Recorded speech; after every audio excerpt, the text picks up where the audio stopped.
So today guys, we're going to talk about the striker that is linked with Kaizer Chiefs, a striker that was spotted at Kaizer Chiefs, and also a former legendary striker from Kaizer Chiefs who has said some things I think you might be interested to hear. But of course, before we dive into all of the details, that favor, please do make sure to like the video, and also if you are new here, please do consider subscribing to the channel and clicking a bell notification so that next time when I post a new video, you get notified. Now let's start with the striker that has been linked with the Glamour Boys and is trending, currently topping the chart. His first name is Andy, the last name is Boboa Boyeli. He's from Congo.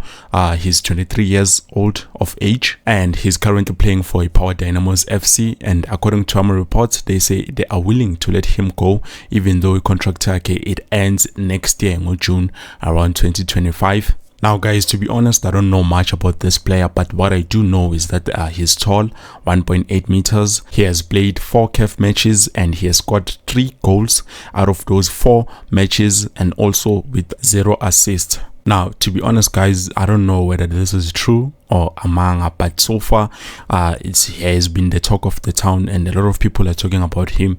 Even some of the sources which I do trust a little, they have said something, 1 or 2, about this player, but we will see as time goes on, because currently we know Kaizer Chiefs is still waiting to get Unazradin Nabi, so we will have to wait and see. But some suggest Uguti Unabi is the one who's signing those players over there, but I don't understand. If you say Nabi is signing those players, how is he signing those players? Does he know that like the whole squad as Kaizer Chiefs now? That's the question. And so far, speaking about Nabi, we do know that he wants someone who's gonna be an assistant coach. So currently the talks are, there's this guy who was coaching ES FAR Rabat who's known as Fernand de Cruz, who I think, for me personally, he did a great job at FAR Rabat. So if he wants that guy to be his assistant coach, then definitely Kaizer Chiefs Buffeto is going to be a bomb. And if ever the story about Andy Boyeli is true, then definitely I do believe Kaizer Chiefs might be trying to replace Gonzalez, because he came in and he fumbled. But I don't know why they are opting to get this guy, because I've tried to analyze him and Ngbonidu. I don't think he can survive Buffeto, to be honest. On my honest opinions, if ever they were to sign Andy Boyeli, this new striker, I don't think he would survive at Naturena. Don't get me wrong guys, he's a good striker, but he's that striker who depends on our players' work. Like, he depends on the wingers with supply. So if he's not gonna get the supply he needs, then definitely he's not gonna give us much Buffeto. But yeah, I hope you can see some of those clips that I'm sharing here on the screen, so that those bonele now what kind of player is Andy Boyeli. But so far, I'm not saying he's bad, he's good, though I don't think he would survive Lapana Naturena. At least maybe we should wait a bit nyana and see if Unabi, what is he going to bring. And then on Friday, there were news reported by Farpost, which is a trusted source. They say they have spotted Ulebo Matiba at Naturena. So I don't know why he was there at Naturena, but I don't think he was going there to train or anything, because come on guys, we know with Kaizer Chiefs currently, Kunzima, and they have been on vacation. They've been on vacation. We've seen with giving them Simango saying it's okay. John Wajiazu told her that call up to go and represent Bafana Bafana. He was on vacation.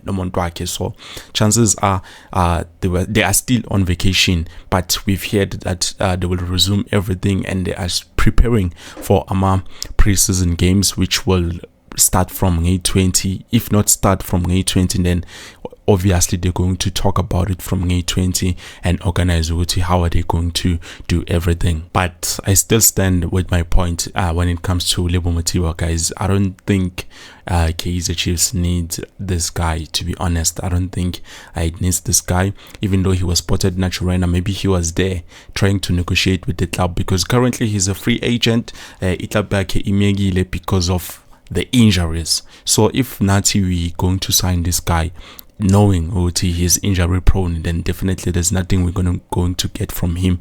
And yeah, it's going to be the same thing over and over again. So I believe Kaizer Chiefs should pass this free agent and they shouldn't give him anything, because come on guys. And don't forget, we're still waiting for the coach to come, and there's still a lot of players whose contracts are hanging on the balance. So definitely, at least Kaizer Chiefs, they said they are going to wait for the coach, and then that's when they can finalize those contracts. But one player we do know he is leaving is Unjabulo Ngcobo. It has been confirmed by Austin Lihlobolo, DStv Times, I think even Lorenzo Cole, if I'm not mistaken. So we know so far with Unjabulo Ngcobo, Hammer, he's going to Isikukune United, if I'm not mistaken. And then last but not least, guys, there's this former legendary striker who used to play for Kaizer Chiefs. We all know him.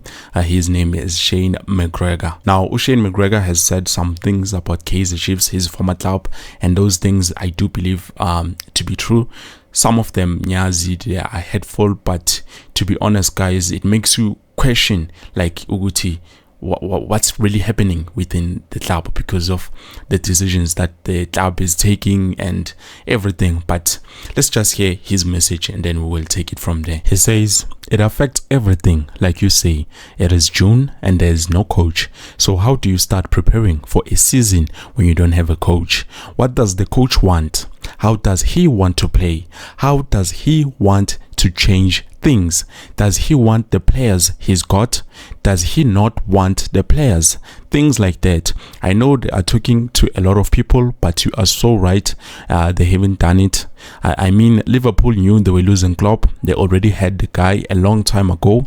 Obviously, they got to wait for his work permit, but that's not going to stop him from being at the club and arranging things and doing what he wants to do pre-season, because that's the biggest thing. If you don't have a good pre-season, you are gone. You are history. You are already on the back foot straight away. So yeah, they've got to get their act together. Simple. The management needs to wake up. Shane McGregor. Wow, guys, to be honest, this is something. It's the truth. It's painful. Into nje nami enginokuhlala ngicabanga nje njengoba ngicela ukuyizwa le message ngizibuza ukuthi what are we going to do? Because already the preseason, there's talks, and then it's been confirmed that they want to start the preseasons in May 20. And obviously, what Coach Nabi said, he said he can only come this side after the final match, which is the 23rd. May 23 June. So like the dates, they are not corresponding. What's going to happen with those players in Jomanje? Preseason, who's going to be coaching them? Is it still going to be Coach Kevin Johnson, or Baso Faga or Dylan Shepard and continue to do his coachly duties? I don't know, guys. I don't know. But to be honest, this message is something else, and it's very important. But I would like to hear a comment down in the comment section below. What do you think when I'm Kaya? Well, I believe this is it. Thank you so much for watching, guys. Until the end, I will see you soon with something new.